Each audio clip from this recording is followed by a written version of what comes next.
Okay, ladies and gentlemen, we'll get started here in a little bit. And see a little something different from off camera here. We have a microphone brought into the shot. I wasn't happy with the audio that we had last week in the Watkins Glen show. So we'll wait a little bit here for some more people to come in here. Um, does the audio sound okay on this? I hope it's give me a good idea about how strong it is. It just shows one bar on the microphone volume here, but I hope it's a lot better than it was on Sunday because I listened to that again and it really didn't sound very good at all. So we may be trying something more like this. Sounds all right for the most part. Okay. Okay. Let me see if I can keep adjusting this. That's the other reason I wanted to do this today is make sure that it's functioning properly before we do the next one of these shows here. Is that any better or worse? We'll just keep trying it until it gets something working here. We'll get to the trivia here pretty soon. I'm going to wait for some more people to come in here, so they can all jump in. Now that we're just at the top of the hour, about the same. Okay. Well, we'll keep playing with it here and get it to where it needs to be. I hope it has the right microphone selected. I think it should. Testing. Let's take a look here. Is that a Blaney diecast? Yes, that is. That's had to win that one on eBay a while back. That was the crazy part with that one. This one here, I don't know what the original car was, but obviously a custom. I believe it was 2010, if I remember correctly. This guy had like two or three different one of these Blaney die casts. He had like the all blue one, and I saw this one here, and it was a fight to win this thing. I'll tell you what. This thing here, it's got really good detail. I'll bring it closer to the camera here so you can get a better view of it here. There you go. It's got the Hyde Park storage logo here on the side. I mean, they did a great job with this here. So I mean, some of the decals bowed up a little bit. Like on the grill here, it's got like some stickers that kind of flex, but generally it's pretty good quality for what it is. So had to win that. That was I don't know. I think it was like $50 or something like that when I finally won this thing here. But have had it here ever since, and glad to have an opportunity to show it off here for sure. It definitely fits into the set pretty well. Along with, if you notice even further behind that number 10 down there, that's the only piece of sheet metal I own in my collection. It's actually not sheet metal, just fiberglass on that. But you'll recognize that this is a piece off of one of Jeff Green's Starting Park cars from, I believe, also 2013 or 2014, right about that time period. But yeah, I don't know how this person acquired this, but they sawed it off of the rear bumper, I believe. Looks like the rear bumper piece there. And yeah, it came in great shape there. So I don't know how they would change the sheet metal on a Starting Park car versus anything else, but that was pretty cool there. So we have that on hand. So we're going to put that there. For those of you who checked out the last car books, they're online, the Xfinity books and everything. That's also I use that on the cover illustration there. So we'll jump into the endless buffering. Oh, that's not good. Okay. If it's still buffering here, I may refresh this. And if I do, I'll post the link here pretty soon. What is a good place to get some sheet metal? The best I've found has just been eBay. Especially for somebody like me who doesn't live in the Charlotte area. So that's been the best option for me. Other than that, beyond that, I'm not sure what are the best options. Okay, it's working for you now, Beast of Metal. Okay, good. We'll keep this going. If I just don't want it to be bad like it was at Watkins Glen, because that was really bad, and I want to make sure the audio is at least somewhat better than it was for last week's show for Michigan. So this screw isn't 100% tight, so it's going to kind of adjust here a little bit. I need to also get a bigger one of these because this doesn't cover the part here, but I think it should work pretty well. Okay, well, without further ado, so we'll go ahead and I'm going to do a little bit of housekeeping here before we get started here with the trivia. So we're very close now to getting started with our trip to Mo Sport and then to Darlington for our next bit of trackside coverage. That's good. We're going to be heading out to Canada first for the Truck Series race in Mo Sport, And then from there, we're going to be driving down to Darlington, South Carolina for the 70th annual Southern 500. So we're going to be doing trackside coverage for the top 3 series.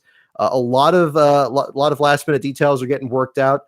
My brother is going to be on the trip there with us as well. He's going to be kind of floating around the track at Mo Sport in different locations. And then at Darlington, he's going to be in turn 1. So hopefully we'll be sharing some pictures and stuff from where he's sitting as well. And as we get that information, we'll be posting that on Twitter and the social media during that weekend. Then obviously we're going to be doing the truck series and the Cup and Xfinity articles between those 2 weeks. Beyond that, I haven't decided if we're going to do some more live streams at that time period. Still thinking about that. I'm going to bring a camera with me, just in case something like that comes up. I don't have anything firmly set for like disqualification shows between, the Truck Series race and the Road America race, this next weekend, or Darlington the week after. Worst case scenario, if we're unable to do ones at that time period, we're going to do a whole wrap up show like we did at Sonoma to kind of sum up everything from the trip. And that'll be pretty much the plan on that. But there will be a disqualification show this week, this Saturday after Bristol, and so that's going to go on as scheduled. And then from there, we're going to work all that out. So okay. So anyway, that's pretty much it for right now. We're going to have some more information on that as we get closer to the date here. But we'll go ahead and get started with the trivia. So if everybody's ready, we're going to use the old Rudd car right here. I apologize we didn't get around to this last week. Between not being able to get a good transition out of the JD McDuffie material before wrapping it up, I felt that I couldn't seamlessly transfer out of that at the time. Also, it was getting extremely hot in this room. I didn't have the air conditioning on that day, so I was sweating pretty bad. I hope that didn't show up too bad on the camera, but it probably did. We're gonna hit this fresh and do this for sure for today. I don't know if this is gonna be a weekly feature. We're doing the trivia thing. I think it fits better in on the disqualification show. But we'll go ahead and hop right in and go ahead and do this. So let's get started as long as it turns on. Okay, there it goes. All right, now this is the trickier one between the two. We've done the Trivial Pursuit one. We did that a couple weeks ago. We're going to have that again for Bristol this Saturday. But the Ricky Rudd one here, especially with its Junior Johnson and Darrell Waltrip Jaws question, has been notoriously challenging. I'm going to keep adjusting this until I get this right. You don't need to see this exactly in the middle of the shot. Okay, so let's go ahead and get started here. First question of the day. Are you allowed to change the oil tank and cooler during a race? Are you allowed to change the oil tank and cooler during the race? That is the first question. A yes or no on that. Are you allowed to change the oil tank and cooler during the race? We have a no from Ultimate 23 Dragon. Again, this is from 1998, at least sometime in late 98 we've seen. So at least it's the rule back then, not necessarily what the rule is now. So the oil tank and oil cooler. We have yeses, we have nos, we have a mix so far. Let's go ahead and get right to the answer here. Oop, okay, it's just going to read the question again. To change the, got a few more seconds here to get some more votes in during race. The answer, yes. The yeses have it. Okay, so Trey Earnhardt, you got that one. Okay. Are you allowed to? Are we doing this again? Okay, why is it reading the question again? I want to get the next question. It's being a different kind of tricky this week. Let's see here. Come on. Make sure I haven't reached the end of the rainbow here with this question. It's like if you get to this one, then that'd be a thing. Yeah, I guess, yeah, you raise a good point. Yeah, if that was ever an issue. I guess if you think about like maybe 1992 with Richard Petty and you knock the oil cooler off and it spills oil all over the engine, I mean, I guess they would have to change the oil cooler at that point. But I mean, it's something that doesn't really get talked about. Although in the last place statistics, we've seen a number of people fall out because of oil cooler issues. So I guess if it's depending on how much damage is done to the engine, that could very well be enough to take you out. Okay. Who won the only race with a, quote, Monza start? Who won the only race with a Monza start? Goodness. So I guess sprinting across the start finish line, they did this at least one NASCAR race. That would be my guess. I mean, definitely clear it up to me if that's not the case. That's what it sounds like to me.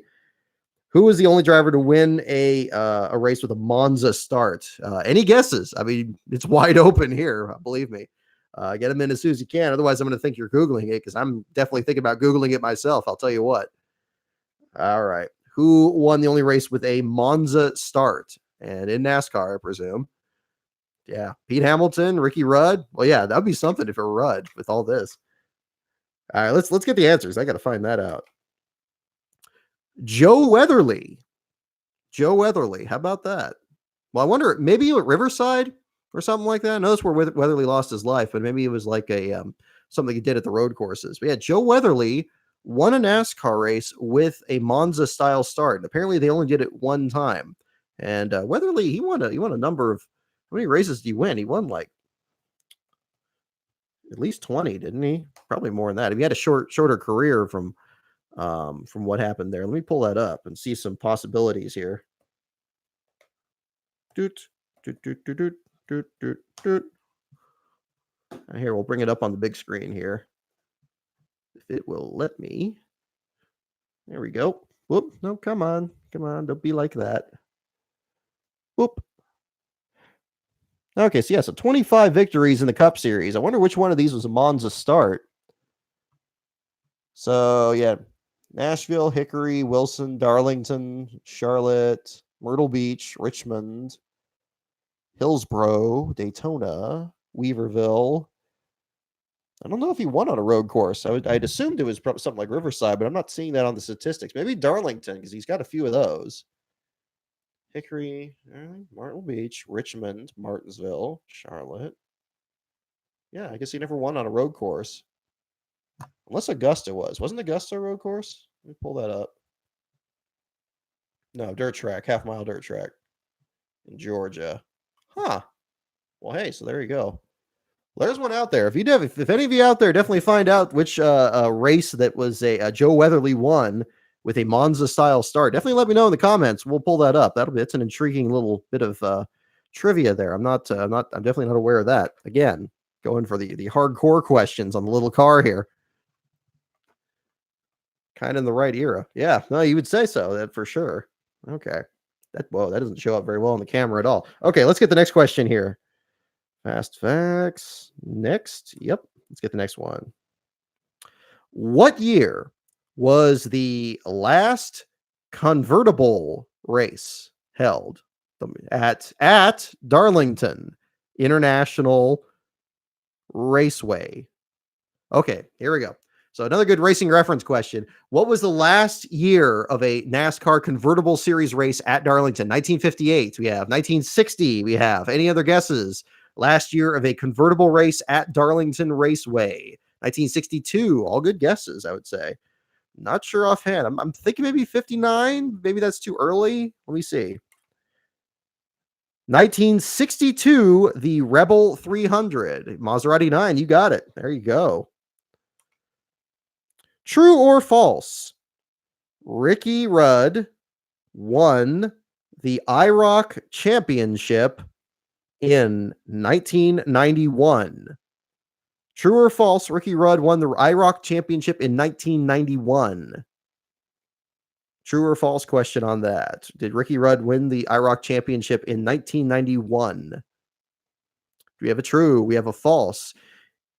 Yeah, I'll make this extra challenging. If you say false, who do you think did win the IROC Championship in 1991? Maserati 9, Jesse Henry. Any guesses on that? Because I think you might be right. Mark Martin, yeah, from William Brown. False. Rusty Wallace is Bryn Tanek. Okay, getting some more guesses in here.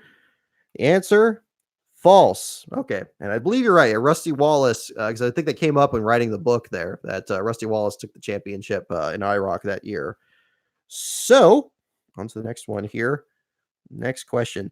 Do all cars go through pre-race inspection? Do all cars go through pre-race inspections? Now that's the kind of question that would make me overthink this question, thinking like, okay, maybe there's an exception for other cars and everything. But then, of course, you think back to Del McCowart in the All-Star race in 1997. He didn't go through pre-race inspection. Of course, that was just a non-points paying race, and he ends up getting docked there. So I would say yes too. I would say yes also. All through pre-race. The answer, yes. There we go. All right. Who holds the record for the largest margin of victory on a short track, 22 laps, and super speedway, 14 laps? Wow. Now, okay. You think it would be the Ned Jarrett thing from Darlington, but no. So 22 laps at a short track, 14 laps on a super speedway. Who holds that record for largest margin victory? Now, it could still be Ned Jarrett. I don't know if it counts Darlington as a super speedway. Freddie Lorenzen we have, Bobby Allison. So 22 laps is the largest margin of victory, at least as of 1998 on a short track, and 14 laps the largest on a super speedway. We have Freddie Lorenzen, we have Bobby Allison, we have Richard Petty. Do we have any other guesses? We're going to get the answer here very soon, and we'll have that. Ned Jarrett. Okay, we're going to get the answer here. Hitting the button. Yes, Ned Jarrett. Ned Jarrett in 1965. And apparently, I guess, okay, so maybe you did both those the same year. Yeah, when it said largest margin of victory, certainly the 14 laps at Darlington comes immediately to mind. But when it also mentioned the largest margin victory at a short track, that's one that doesn't get talked about that much. So how about that? Another interesting Ned Jarrett statistic. 22 laps he led. He had a margin of victory at a short track win. That's another one to look up for sure. Whoop, let's get that pulled up here. See if we can find which race that was. Let me do that right quick.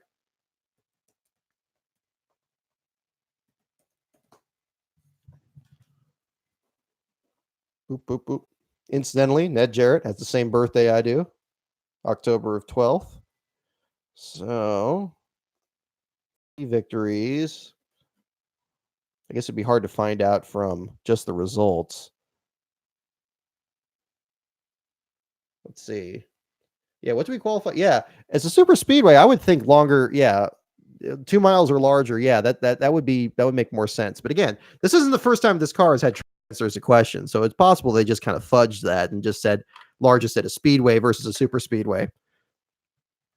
Let's see. Let me just type it in. Ned Jarrett wins short track by 22 laps. Oop, misspelled that.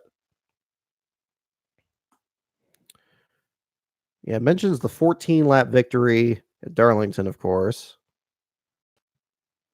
Ned Jarrett, most caution laps 22. Tar Heel, short track records. Nope, Dale Jarrett. Ned Jarrett won a race on a short track by 22 laps. That is fascinating. I'm gonna have to look up. I'm gonna have to dig out the Greg Fielden books here and find that out, because that's an interesting one there. I mean, 50 victories for Gentleman Ned. So that would be one to dissect, and a lot of them on these short tracks. I mean, you got Spartanburg, you got Hickory, you got Asheville, Weaverville, you got all of these. My goodness. But just had the anniversary of his first win not long ago at Myrtle Beach. And he has a great story behind that on the Scene Vault podcast. So definitely check that out. Hey, October. Hey, there we go. October 14th for you, October 22nd. 14th is actually my parents' anniversary too. So that's always a good time of year. We usually blend the two together there every year. So that's always cool. But I always like October. I always call it Brocktober, quite honestly. That's always the joke in my family.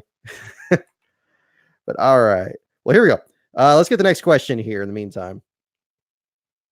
Yeah, probably be Hickory. Yeah, that'd be a good pick for being such a small track. Good call on that. We'll look that up there too. And I'll if I find anything in the meantime, I'll tweet it if I don't find it during the show here. But if somebody else finds it here, definitely mention it in the comments, because that would be an interesting thing to find out. Welcome aboard, everyone who just joined up here. I see we got 6 of you in here. Don't be shy, and we'll do some questions here. True or false? Okay, no, hang on. This is the same question again. Okay, now it's saying true or false. Ricky Rudd won the IROC championship in 1994. Okay, we don't need to do that. We've already covered that ground. Okay, who was the sponsor for Rick Mast in 98. Who was Rick Mast's sponsor in 1998? Rick Mast. He of the Mast cast. Hold on to your butts. Rick Mast sponsor in 1998, presumably in the Cup Series. Skull we have, another pick. Rick Mast in 1998. That would be the Ford Taurus. Remington, there we go. Got other picks. Anybody else want to hazard a guess on Rick Mast sponsor in 1998? Driving a Taurus very similar to this one, only much larger. Okay. Dukes. Oh, there's another one. There's a throwback there. The Dukes Sours car, the mayonnaise machine. There we go. Answer Remington. There we go. Brendan Tannick, you got that one. All right. What year did Ricky Rudd win the... Okay, it's winning the IROC championship. This thing's very proud of Ricky Rudd's IROC championship. But that's fine. That's always a good thing to bring up there. Oh, yeah, Sonic. Yeah, Sonic's restaurants there. That was always a good one, too. Is that when he was driving Cale Yarborough's car in 99? That was always pretty neat. I always like the Thornapple Valley car that Rich Bickle and Greg Sachs drove. That was a nice one. And then, of course, I always go back to Bickle getting that 4th place finish at Martinsville and saying, "This is winning to me." I mean, that was just a fantastic moment. That's one that doesn't get talked about enough. That's why I like to put that in my last, my 90s NASCAR video. All right, let me move past this because we've already done things about Rudd's 1992 IROC championship. It's about the 4th question I've had on that. Okay. Do all stock cars have tail lights? Okay, now, do all stock cars have tail lights? As of 1998. As of 1998. Now, I probably shouldn't be holding the back of this car to the camera because that pretty much solves that question. Although, if you really want to split hairs, is this literal or fictional? I mean, because nowadays, they still have the stickers on the back of the car, but back then, no. But the answer is no, of course. Yeah, they do not have tail lights. What year did Dave Marcus win his last race? Now, this gentleman was just on Dale Jr.'s podcast not too long ago, so you get the story about that. Actually, I believe he was on the Scene Vault podcast, too, before that, if I remember correctly. What year did Dave Marcus win his last race? If I remember which track he won his last race on also. We have 1982, 82. Hamptons Roads, better than... Yeah. There we go. They have 86. The answer, 1982. And of course, yep, Richmond. There you go. Richmond Fairgrounds. That's correct. I'm going to put this over here. I don't want to spill this all over the place. All right. Dover Downs International Speedway has the only plush suite on the backstretch. Why? Okay, I almost thought I was reading an answer to another question. Okay, so as of 1998, Dover Downs has the only plush suites on the backstretch. Why? Now, okay, there's a lot of different ways to interpret this. Now, is it asking why they're only on the backstretch? Is it asking why it's the only one that has plush suites? Because that's certainly what I mean. I would imagine Bristol had suites by then. I mean, goodness me. Why does Dover have plush suites only on the backstretch? I mean, I would presume they would have room for it on the front stretch. Maybe there's a geographical reason, kind of like the railroad tracks at Martinsville.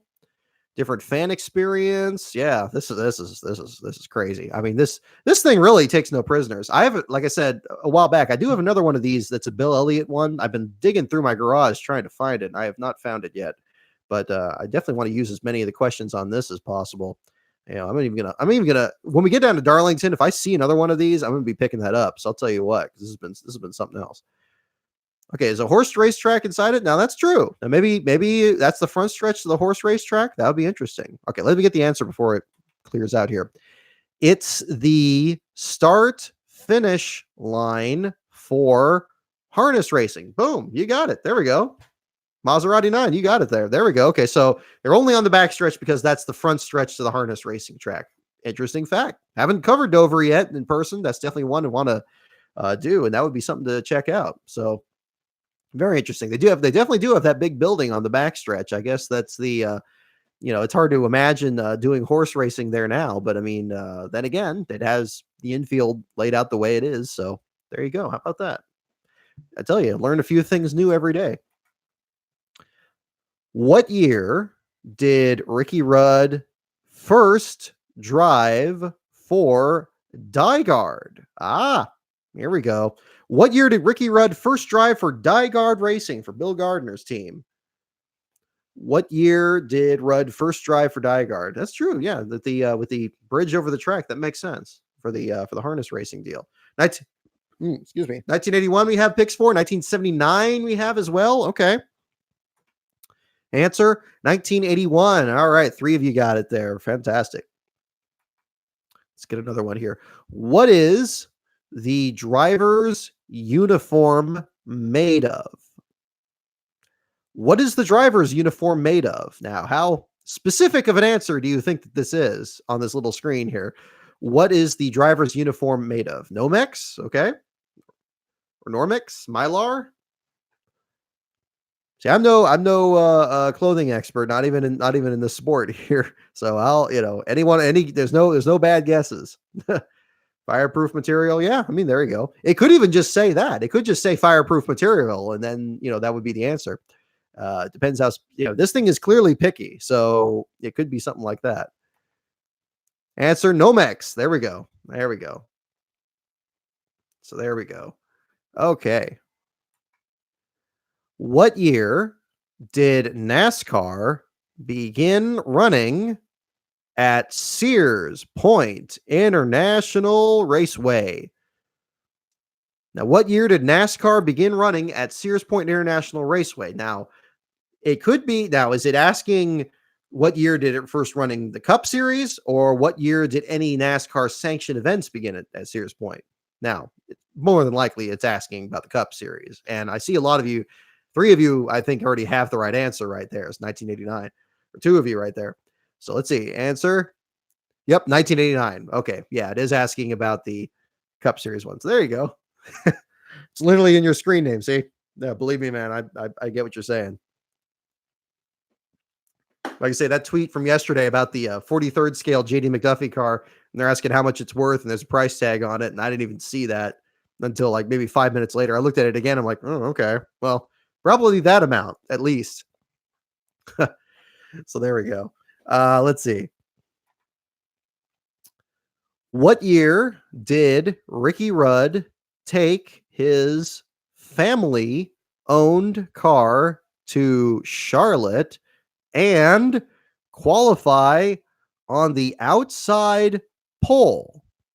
Wow. Now there's a mouthful.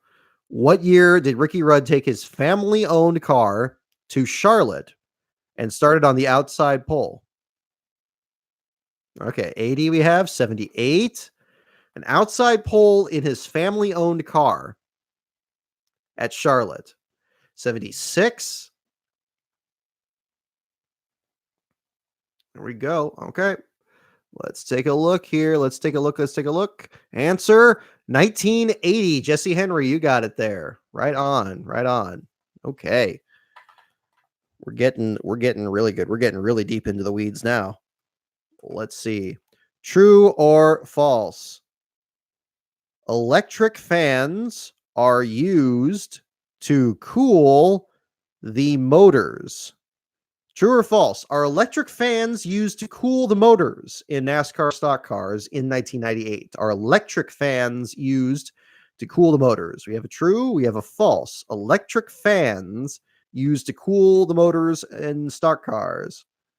We have a split in the guesses between the true and the false. Let's take a look. And the answer is true. So there we go. Three correct answers on that one. Who won the Winston in 1993? Who won the Winston All-Star Race in 1993? What's your guesses on that? The 1993 All-Star Race, not the 1992 All-Star Race with the shower of sparks and the Davey Allison and Kyle Petty thing. Who won it in 1993? We have 3 picks for Dale Sr. And we'll see what we got. Boop. And the answer, of course, is Dale Earnhardt. Yep, the field has that one correct. So fantastic.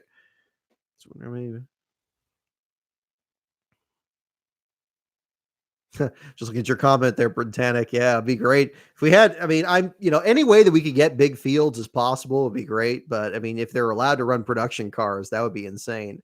But I'm starting to wonder. I mean, there's so much plastic and everything in current production cars. I mean, maybe the margin isn't too different with the stock cars these days. Although, of course, everything underneath the skin of the car is radically different. But there's so much fiberglass and stuff that they put into the cup cars these days. I mean, you can't even get the sheet metal hoods that you have to hammer back down again anymore. But that's a whole other story there. Let's take a look at some more questions here. True or false? Ricky Rudd drove for Richard Petty in 1992. True or false? Ricky Rudd drove for Richard Petty in 1992. Now, there's an interesting question. We have a false. You believe that Ricky Rudd drove for Richard Petty in 1992, same year as the Fan Appreciation Tour. If I'm not mistaken, there is a story that Tommy Kendall was one of the people that was considered to replace Richard Petty after the Fan Appreciation Tour, and apparently tested the car.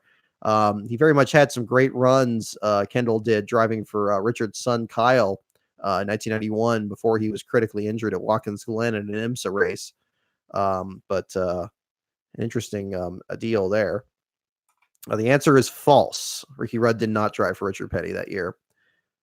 It would have been interesting to see if he was in contention to actually have the ride or not, because certainly there were stories of different drivers again looking to take over for Richard the next year. One person that did drive Petty's car in 1992, albeit very briefly, was Eddie Bierschwal, because Petty, during the July race at Daytona in 92, had heat exhaustion from the start. I mean, he was standing around in his Nomex uniform, talking with President George Bush, and doing the whole Fan Appreciation Tour thing out there in very hot temperatures, and then getting in the car. He started on the outside pole, and Sterling Marlin bumped him off the pole. He led the first lap as well as a few laps after that, but then had to pull down the track and get out of the car.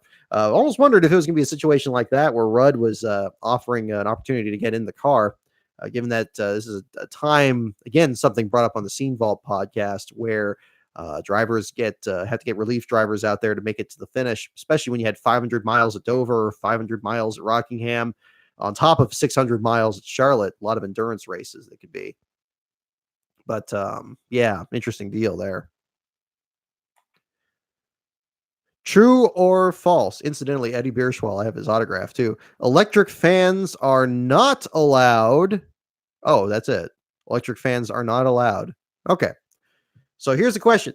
So electric fans are not allowed. True or false? Now, it's just in general. And this is, again, back in 1998. Are electric fans not allowed in stock cars? For any reason, we have false. Any guesses on here? True or false? Welcome aboard, by the way, Corey LaJoy fan. I'm looking forward to seeing your guys' Nestle Crunch car over at Darlington. That's going to be something else. I'll tell you what. We're going to get some good pictures of that for sure. Yeah, we just talked about electric fans on the motor, but are there allowed to be electric fans anywhere else in the car? That's the interesting part. We got a little twist with this. Okay, the answer is false. The answer is false. It does not elaborate on that further. So apparently the cars are allowed to have electric fans, which I guess are like the brake fans that you hear about now. Especially Watkins Glen had a lot of radio communications about brake fans being turned off and turned on. Certainly battery issues and everything being an issue. But perhaps, I don't know if they were used anywhere else, like in the cooling systems or anything like that. What was the last race Davey Allison won? What was the last race Davey Allison won? And for extra points, we'll say the track and the year. Well, the track and the year for the statement of this. What track and what year did Davey Allison win his last race? Yeah, Richmond 1993, Richmond 93, Michigan 93. And the answer, the Pontiac 400 at Richmond. Correct. The spring race in 1993. There we go. 93 Spring Talladega. Nope, not quite on that one. 93 Daytona 500. Up, not quite either. Had a good car in that one, but just fell off the pace. Had thinking a mechanical issue or something to drop them back. Michigan, certainly. I mean, my goodness, listening to some of these old broadcasts. I mean, Davey Allison just had Michigan's number back then, before his untimely passing. Just one of those, just really dominant out there. This is a time that Ford was already really good at Michigan and didn't need a whole lot of help. Made a big difference there. So it's okay if you're not too keen on early 90s NASCAR, Corey LaJoy fan. You'll learn. There's definitely, it's a rich time period. And I'll tell you what, to be perfectly honest, I'm not that well read in like Busch Series and Truck Series stuff from the 90s. I need to just sit down and just marathon a lot of those old races from back then, because I didn't really watch those back then. I built my schedule back then around just Cup races. Still kind of do now. I'm starting to really like the Xfinity Series more and more nowadays because they have a lot of these small teams. Kind of the Truck Series in the same way. The Cup Series, the field just stagnates under the charter system, and again, that's a whole other thing. But maybe that'll change. Okay, who was the very first most popular driver? All right. Who was the very first most popular driver award winner? It was the full question. The very first most popular driver award winner. Don't spend too much time there because I'm going to think you're looking it up, but go ahead and type it in. Lee Petty, Richard Petty. Any guesses on that? I think I know the answer, but it could just be another name that's just stuck in my head. Sometimes a weird name just gets stuck in my head. I'm thinking Shorty Rollins, but I think that might be wrong. I think he either won Darlington or he won most popular driver. Darrell Waltrip, Junior Johnson, Leroy Yarbrough. Okay, let's get the answer here. Curtis Turner. Wow. Okay. Nope. See, I didn't get that either. Curtis Turner, your answer there. Very first most popular driver. Junior Johnson's a good pick too. These aren't bad picks. These are certainly people that would be in the running. DW, Leroy, Junior Johnson, the Petties. Yeah, I mean, my goodness. But yeah, Curtis Turner. How about that? So that goes way back. Why was I thinking Shorty Rollins? What was his again? I gotta type that in. Look, watch me try to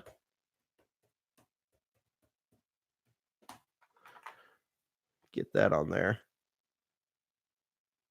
Okay, he was rookie of the year one year. Which year was he rookie of the year? It's not showing up very well on the screen here. His rookie year was 1958. And his last start was 1960 Southern 500. Let's see. That's death age 69.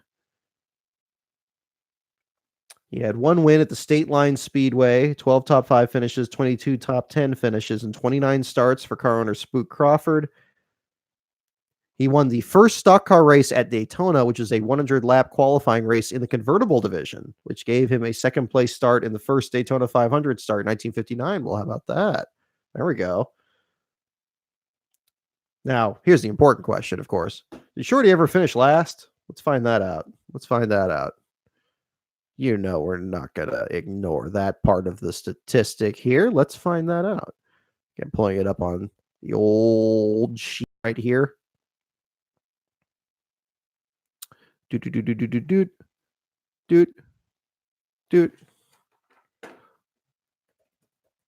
Oh, okay, hang on. No, don't do that. Let's do this. Edit, find him. Boom. Okay, we have one. We have two. Okay, we have two last place finishes for Shorty Rollins. April 10th, 1958. It looks like, I believe, Columbia Speedway. And then the next one, April 4th, 1959. And it looks like at the same track. Wow. Crashed on the first lap. So, okay. So there you go. Two last place finishes for Shorty Rollins, drove the number 99 car. So maybe that's why it's stuck in my head. I don't know. Okay. Well, there's another one there for you. Is this thing going lower? I'm leaning further back in my chair here. Probably for those of you watching on camera, you could just see this thing just droop down here, and pretty soon we'll be just way leaned back here, but we'll adjust along the way. Okay, next question. Let's get this on here. What year did Derek Cope win the Daytona 500? What year did Derek Cope win the Daytona 500? We got an easier one to kind of clear the cylinders here. 1990, 1990, 1990, 1990, 1990. I believe the field is right. Yes, indeed. 1990, of course. Dale Earnhardt's flat tire in the last corner, and Derek Cope pulling off the win. Another driver of an orange and white number 10 car. Back then, back in the day, that was one of the reasons I liked Rudd back in the day, because I liked the paint scheme. And when I didn't really have a firm grasp of what a team was and what that these different cars didn't belong to the drivers, that they were team owners and stuff, I thought it was basically the same exact team. Like, I thought like, okay, it's an orange and white car. It went from Purolator to Tide, and I just kind of followed the car rather than the driver. So that was my thing at the time period there. If they put like Darrell Waltrip, well, I mean, Waltrip was in the Tide car for a bit, but he drove the 10 car, probably would have followed him. Remember when Johnny Benson had the Lycos number 10 car? I like that paint scheme too. The one he ran at Bristol when he almost won and lost to Rusty Wallace, that was great. But yeah. Oh, you're named after Derek Cope? Oh, right on, Corey. There we go. I like that. I like that. It's a good name. Okay. Who won the first race at Martinsville Speedway? Who is, in 1949? I got to make sure to read the whole question. Okay. Who was the first race winner at Martinsville in 1949? Who was the first driver to win at Martinsville in 1949? We have 3 votes for Red Byron. We have 1 for Tim Flock. Let's get adjusted in the seat here. All right. Red Byron, Tim Flock, Jim Roper, Lee Petty. The answer, Red Byron. There we go. I believe we did a feature on the first last place finisher. I think that was Otis Martin in 49. That's on the website there too, for those of you that are interested in that. We got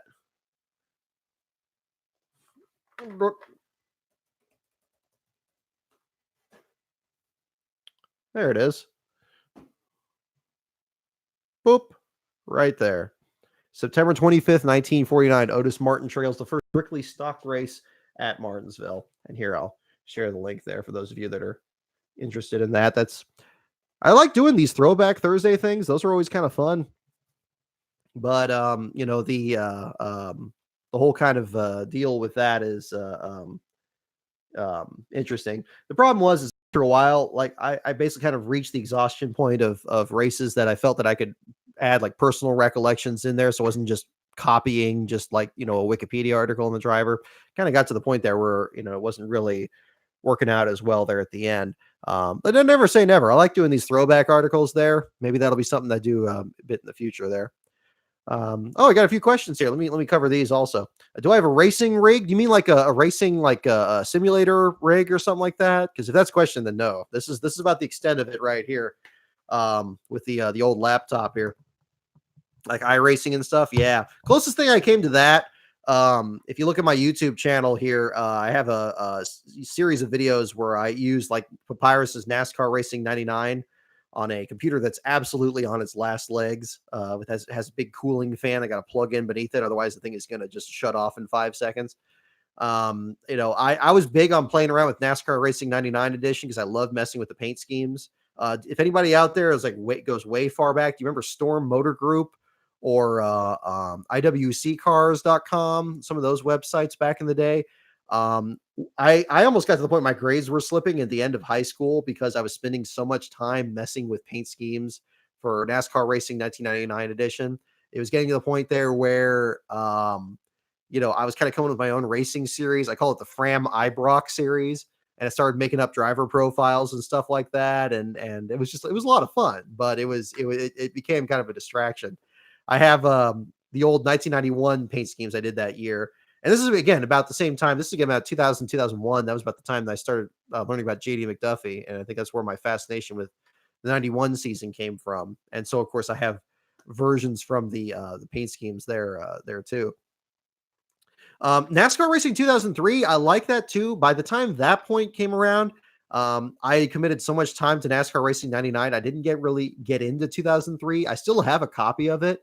I haven't played around with it any. I'm aware that the where the tweaks to NASCAR 99 left off, the stuff at 2003 is picked up, and now that's absolutely insane. It's amazing how what people have done with that. I remember just using the basic version of it where the cars look like bubbles. They all look like the cars. Remember the cartoon Doug, where the cars were like oval shaped and they look like eggs. They kind of look like that. I wasn't really big into that.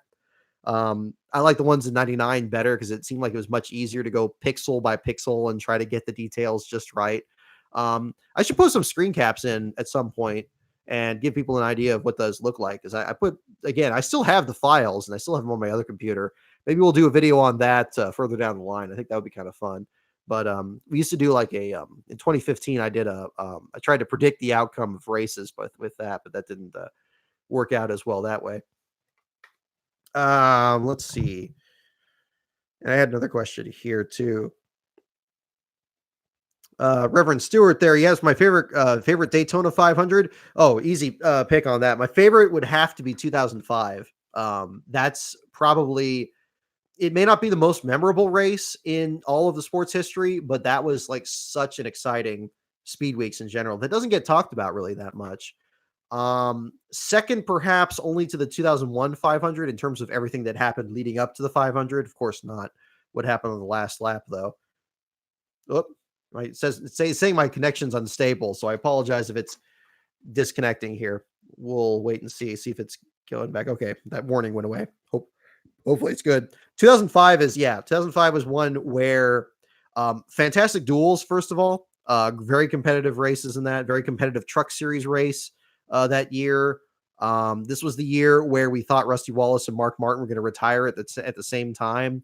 And at the same time, there was a promotion that year where they were going to live stream or live air the 2005 Daytona 500 in movie theaters. And at the time, I was studying at the University of California in Irvine, which is just south of LA, Orange County. Of course, people in Orange County bristle at that because Orange County is very different from LA, and yet not really. But the promotion was that they're going to air it in theaters, and there's going to be like New York. It was going to be like, I don't know, Dallas or something, and then Irvine. It was at the Irvine Spectrum, which is a movie theater that's just about 3 exits down from where I was living at the time. And you couldn't get tickets for it. You had to win them in like this contest. And I guess there were so few racing fans in LA at the time that I entered the contest and like won a couple tickets right away. So my brother flew down and we went and saw that. So part of that is a big reason that I enjoyed that race. But also on top of that, a great race in general. I mean, Jeff Gordon winning it for a third time. You had some great runs for some underdogs in there. Mike Skinner had a great run in the 23 car for Bill Davis. He was up there the whole time.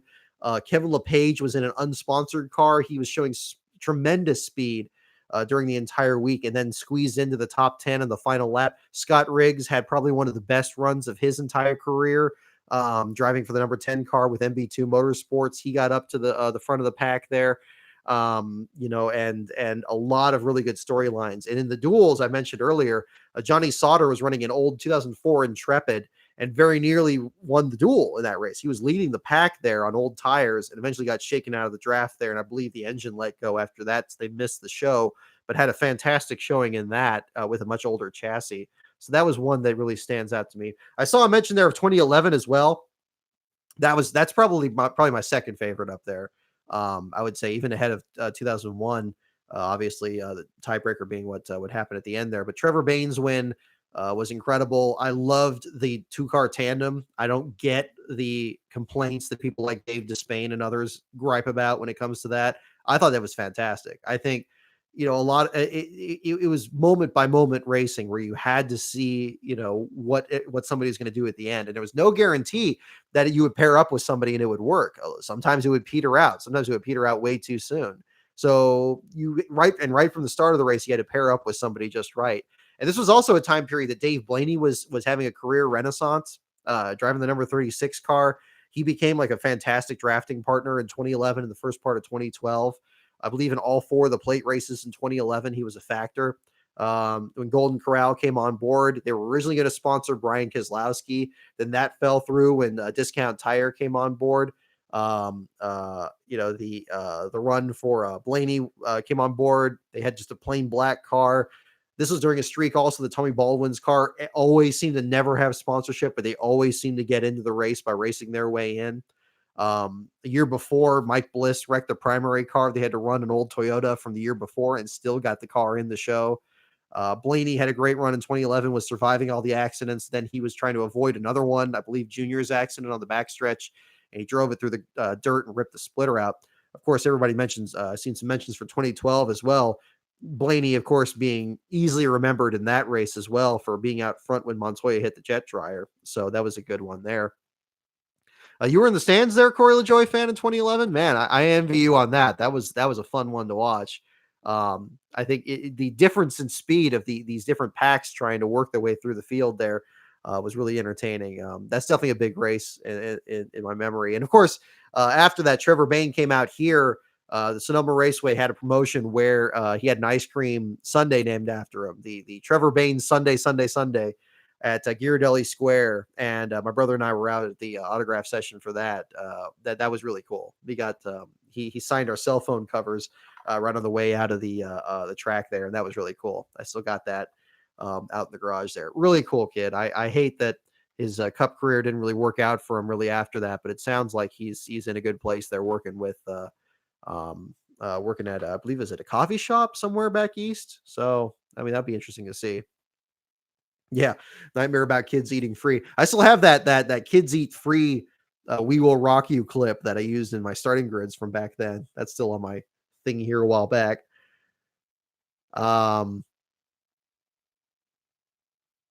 Yeah. Let's see here.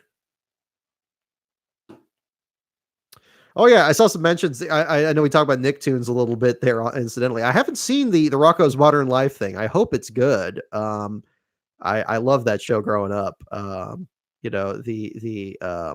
don't know if well actually no, that's a lie. I do know what my favorite episode is. It's the one with the fat heads for sure because that was just hilarious to me with the two fat heads smashing each other in the head with parking meters and I wonder what kind of it's like these are the fat heads. I wonder what kind of ridiculous nonsense they'll get into today. Like and then the Wacky Deli cartoon where the cheese was saying he was better than the salami and the what was it the sausage and the salami combined like Phil. Oh god, it's just I'm sorry for those of you who never watched the show. You probably don't know what the hell I'm talking about, but I mean that was always a lot of fun.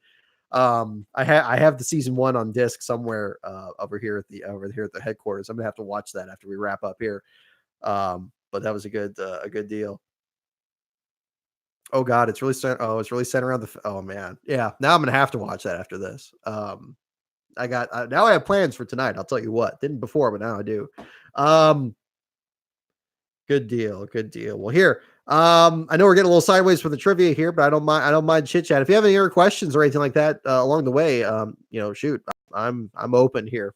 I don't have a full time frame on this here. I just had a little extra time here. I wanted to jump in on this since we didn't do the trivia on Sunday, but we'll be definitely be doing more trivia on Saturday. Let me do a few more questions here, and if you got any other questions here, oh gosh, yeah, the 99% off sale at the grocery. I actually kind of had an experience like that the other day. I was thinking about that when I was using my coupons there at Rayleigh's. And just like, don't you love that he eats the lava puffs and like his like whole face like catches on fire, like he's got like the whole cartoon flames out of his mouth, and he still buys them. Like, what the heck was that about? Like, I don't know, but it just a great cartoon. I mean, gosh, I mean it resounds with me a lot more nowadays because now my parents moved upstate and I live basically here more or less by myself. So I definitely identify with a lot of that now. I think that's why you see me in different locations when we do the disqualification show. I visit them every other week or so, depending on my work schedule.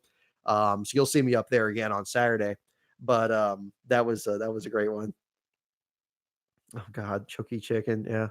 Oh man, this is gonna get hijacked. This is gonna be a Rocco talk here for the rest of this. But Definitely the internet has no shortage of people talking about movies and cartoons. And as I've seen from the response to my driven video, I think I'm gonna stick to my day job here and not do too many more of those. I think I got like 500 hits on that. I appreciate whoever's watched it and everything, but it's clear that that's not the direction I need to take my YouTube channel here. So we're gonna do some more NASCAR themed videos coming up. I already have actually a script right over here for the next video I'm gonna work on after we get back from Darlington. And oh, that's not it. That's not it at all. This right here. So it's got I got a few here. It's gonna be on. It's gonna be. We're gonna have a full announcement on that shortly, but it's gonna be a driver profile video, and I want to put in some old footage on there and stuff, and that'll be really cool. So we'll get that going. Probably have that up late September, if not first part of October. It depends on how things shake out after Darlington, but we're kind of focusing more on that now. Then we'll have that setup coming up ahead. And I have a script that I sent off to a NASCAR man recently. Whoop, excuse me. So I don't know when that video is going to be ready, but that'll probably be ready before the one I'm going to work on. So we'll get that going, and we'll have some more stuff here on YouTube. So thank you again for tuning in. Yes, Days of Thunder is still best the NASCAR theme movie, and I still stand by my thesis that it's the best racing movie because Le Mans and Grand Prix have fantastic footage, but they're terrible movies. I mean, and I'm not saying this is an insult to Steve McQueen or James Garner, because they're fantastic actors and they both clearly have a passion for racing, but they're basically like if I made a racing movie because they love it so much that the mechanics of making it into a cohesive narrative and making an interesting story, they're just not there because they're just so into the racing that it would be better as a documentary. Now, obviously, back in the 1960s and 70s, they're not going to be doing that. But Days of Thunder, I think, is fantastic. It's a fantastic movie. And that's what I really wanted to do with the Driven video is point out that there are elements in there that make it, there's setups and payoffs. There's the Buddy Bretherton thing, which gives a reason for the characters to care about winning Daytona. It's the reason that Harry Hogg was out of the sport. It's the reason he's scared just as much as Cole Trickle is when Cole gets in the accident. There's setups and payoffs to it, and it's a well-crafted movie. Yeah, it's not a perfect movie. I'm certainly not going to say that, and I'm not so disillusioned to think, oh, it should be an Academy Award winning movie because that's just ridiculous. I mean, there's movies that are much more qualified. You mentioned Rush. Rush should have got some Oscars. I'll tell you what. I still think Days of Thunder is a better movie, but Rush does a lot of great things, and it also a lot of the great things that it does are things that Days of Thunder did, like playing "Give Me Some Lovin'" during the rookie scenes, and also having Hans Zimmer do the soundtrack. Those are two pretty big elements there. And those are two big reasons that Rush is as good as it is. The other reason is just Nicky Lauda is just awesome, and Godspeed to him because that the guys that did that were really good movies. Oh yeah, Rush should have gotten an Oscar. I think Daniel Bruhl should have gotten an Oscar for his portrayal of Lauda. I watched that not long after they announced Lauda's passing, and it brought a tear to my eye. It really did, and it was like the way they open it, where it's like the most climactic moment at the Nürburgring and stuff to kind of lead it off, but then cut off before his accident happened. That was really well done. That was really well done. It's a very good movie. The other, but again, I think the other movie that I would contest for it, especially about Formula One, and I do dump on Formula One a lot because I think today it's garbage. Quite honestly, I think it's basically electric. It's like RC car racing at this point with the DRS and all that stuff. I think a lot of these drivers don't hold a candle to the competitors that were around in Ayrton Senna's time or Niki Lauda's time. I think it's now their products of the time. That's not their fault. The competition is definitely different, but I don't, and you know what? And I don't have any problem casting aspersions on that side of the wall because they love dumping on NASCAR. So yeah, game on. It goes both directions. Formula One is not, it had a glorious period. And I think Ayrton Senna was their last pure driver. I mean, Michael Schumacher, I could also argue, certainly. It was Schumacher right up there as well. I'm going to anger a lot of people with this, but okay. But that's, it is what it is with that. And you can take it with a grain of salt because I'm certainly not the most knowledgeable Formula One person. But what I've seen with Senna in particular, like he really impressed me. That documentary that came out in 2011, that was fantastic. And that made me, that made me a fan of classic Formula One.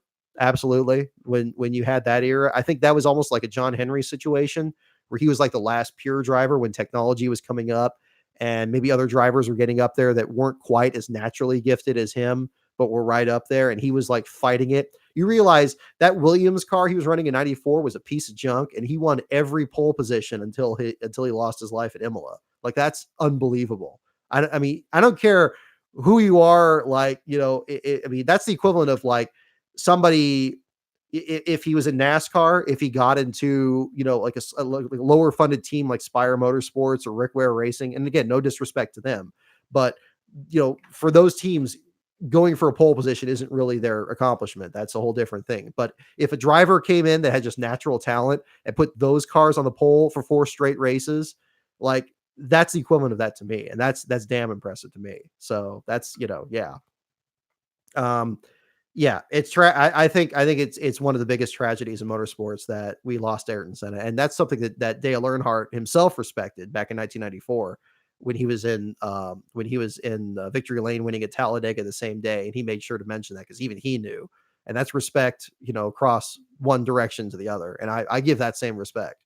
I said this before, but you know, Days of Thunder, the big thing I mentioned with that is that's what got me into NASCAR.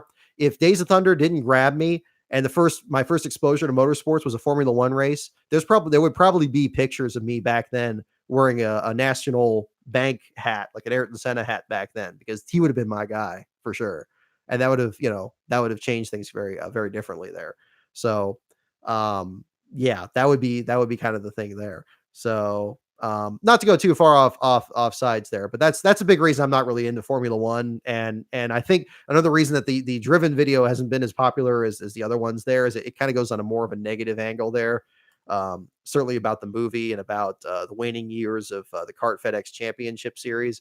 I'm sure David Land probably didn't like it too much, or the other people that are into open wheel racing, but I'm definitely very much on this side of the fence. So,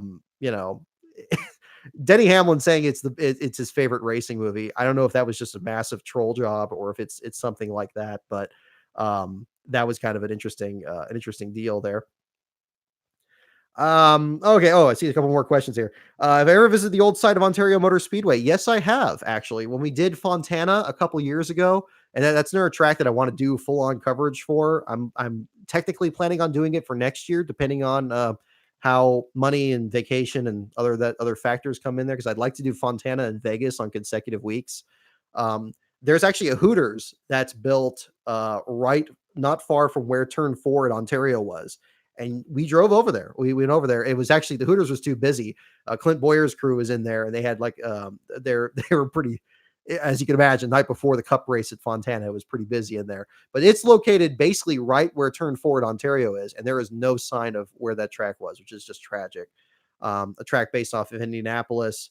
A track where Dale Earnhardt clinched his first championship. Benny Parsons won the last race out there, and then got abruptly cut off during the broadcast, which is kind of funny to see when you see it on the YouTube broadcast. Um, yeah, it's unfortunate. And much like Riverside, we drove through where Riverside was on the way to Phoenix last year. Same thing. There's no sign of the track being there at all. But the interesting thing with where Riverside was is there's still an uphill grade to everything, an uphill slope from the road you drive through. You see it's coming uphill from you from where approximately where the start finish line was, and then up to where turn 4 and 7 were, right next to where the freeway is. You could picture it. You could picture the climb up the S's from there. I think that incline is still there, and that was really neat. That was really neat. We talked about that with some other drivers that used to race back at Riverside there, and remembered that was really interesting. It's what's strange too. I mentioned how Orange County is nowhere near LA. I'll tell you another thing. Riverside is nowhere near LA. You are basically almost in the desert when you get out there. You take the highway or Interstate 10 through LA and go into Phoenix. Basically, right after you pass through Riverside, it's just sand. It's just sand and mountains, and you are just completely in the middle of nowhere. That's always a fascinating route through there. One that we're looking on doing again, but we're going to do it from the opposite direction, coming from Texas this year. That's going to be the next 2 race stretch that we're planning on doing after Darlington Mosport this year. But yeah, Gosh. Yeah, I mean, I'm not a big fan of the Hooters food and all that. I mean, it's okay. Fried pickles are okay and everything, I guess. But I never been to the original one. But I mean, I went to the one at um that. What town was Riverside considered to be in? Oh gosh, it's got a new name now. I think it was literally in like the outskirts of Riverside. It's Moreno Valley. Moreno Valley is the name of it now. Apparently there's a Lowe's that's built, ironically, on where a big part of the track used to be. When I was in college, they still hadn't bulldozed the part where the turn 7 was coming up the hill, or or actually the very last turn, the turn where oh gosh, the guy in the 22 car drove for Rudy Hare. Um, this driver that passed away that was from Canada that wrecked in that corner. That corner was still there when I was there in 2005. I hate that I never didn't go see that because now there's no sign of that either. That's all suburbs now. But yeah, Moreno Valley. If you watch the old broadcast from the last race there in 1988, they show some signs and stuff where they're like, starting to tear up the area around the track, and it's reincorporated as a new area called Moreno Valley. It's kind of we didn't pull off and take a look around the area. It was kind of run down and a little bit, not terrible. I mean, it wasn't too different from well, and actually it was pretty different from Irvine. Irvine is like kind of a weird area. For those of you into like 90s movies, have you ever seen Demolition Man, where with Sylvester Stallone, where he's in the future and he wakes up and LA has supposedly been wiped out in a huge earthquake and replaced with this like utopia on top of that. All those scenes in there, like the Hall of Violence and stuff, those are in Irvine. And that's a pretty fair representation of what Irvine looks like. It's very much like Pleasantville. It's very Stepford Wives. It's very a little bit too clean, a little bit too quiet, and very purposefully laid out so that you can't find anything, which is weird. Yeah. John Spotton, you've been fined 1 credit for a violation of the verbal code. Yes, exactly that one. Still got to know how to use the 3 seashells. Or is it 3 seashells or 4 seashells? I think it's the 3 seashells, isn't it? Yeah. Classics. Yeah, do they still have that function where you can like watch a movie and then like chat with people? Because they used to have that. I love the chat tube thing or something like that. They had it years ago.